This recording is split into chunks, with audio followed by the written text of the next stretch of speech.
Well, thank you, everybody. This is quite a crowd, and we're very honored by it. We're very, very happy with this end result. It's gotten tremendous architectural reviews.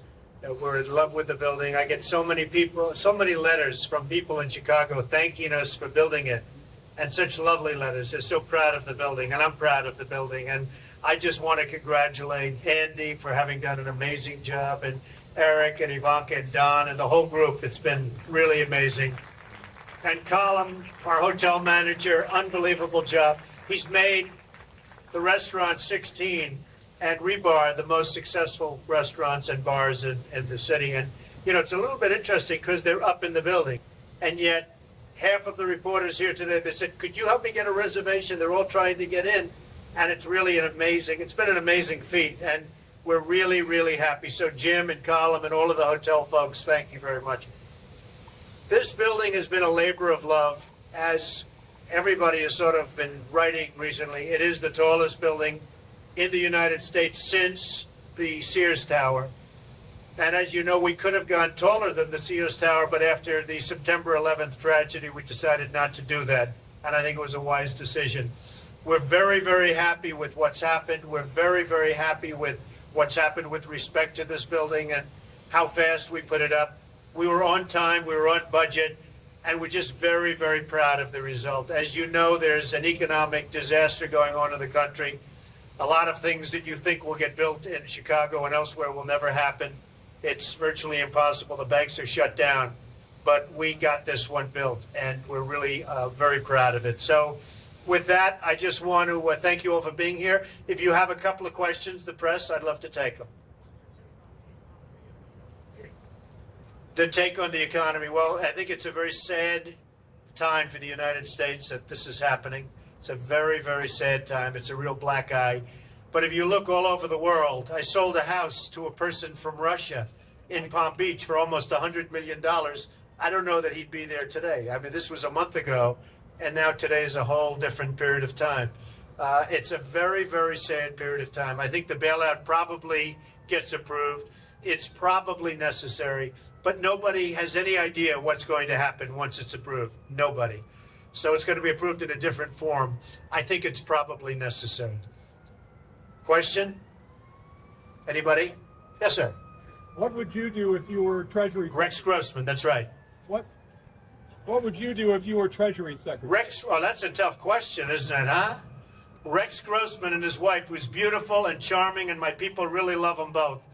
He did buy a place, and I didn't know it was such a public. We have many, many celebrities that bought in the building, but if you're telling me, I guess I can talk about it. Am I a fan? I think he's the greatest quarterback since Joe Willie. Okay?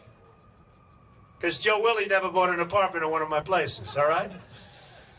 I think he's a good guy. My people have said he's a really nice guy, and he's got a lovely young wife. Okay? Okay. We sold about 75% of the building. And I think the big advantage this building has, should I wait till that stops? See, somebody's in trouble. Whenever I hear sirens like that, I say, that's bad because somebody's in trouble. We've sold about 75% of the building. It's going really nicely. And the advantage we have is that this building is built, whereas the other buildings that you see are not going to happen. They won't happen, sadly. Not only in Chicago, but all over the country. You won't see it. The banks are out of money. They're stone cold, flat. They don't have money. So it's a pretty sad period of time.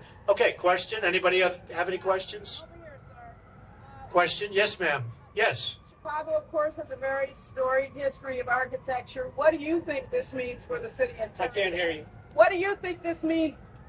I said Chicago, of course, has very storied history as far as architecture is concerned. What do you think this building means for the city in terms of architectural?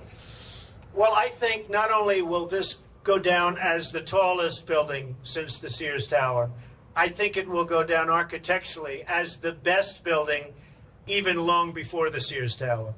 I think there's nothing like it. It's the highest level of quality. It's the most expensive, and that doesn't necessarily mean best because a lot of people spend money, but it is probably the most expensive curtain wall ever built in, curtain wall meaning the skin of the building, ever built in Chicago, one of the most expensive anywhere in the United States. And we've gotten tremendous architectural reviews, so we're really honored by it, and we're just very proud of it architecturally. Okay? Any other question? Yes, sir. About equal. It's about equal, yes. Yes, sir. When will the actual construction finish?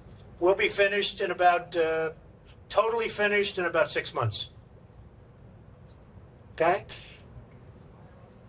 So- Yes, we start putting the spire on top, which brings the building almost to 1,400 feet, and it will be beautiful.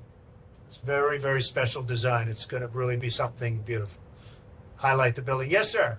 I'm still curious as to what you would do with the economy if you were Treasury Secretary. What would I do to the economy if I was Treasury Secretary? Well, 3 or 4 days ago, prior to this announcement, the economy was truly ready to tank.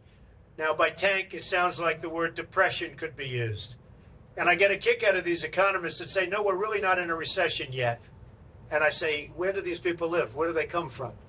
I think probably they had no choice in doing what they did. But it's very sad that they had to do it. But probably they had no choice in doing what they did. Okay?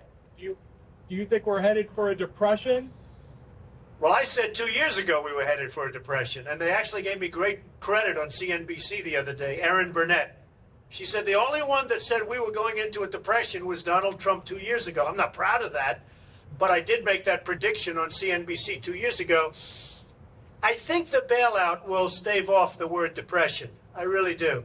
But the banks will be so busy paying back the loan to the government, or the government will end up taking over the bank, that they won't have money for buildings like this, which again gives us an advantage because our building is built and the other buildings won't be built. Anyway, thank you all very much. It's a great honor to have so many people. Thank you. Thank you.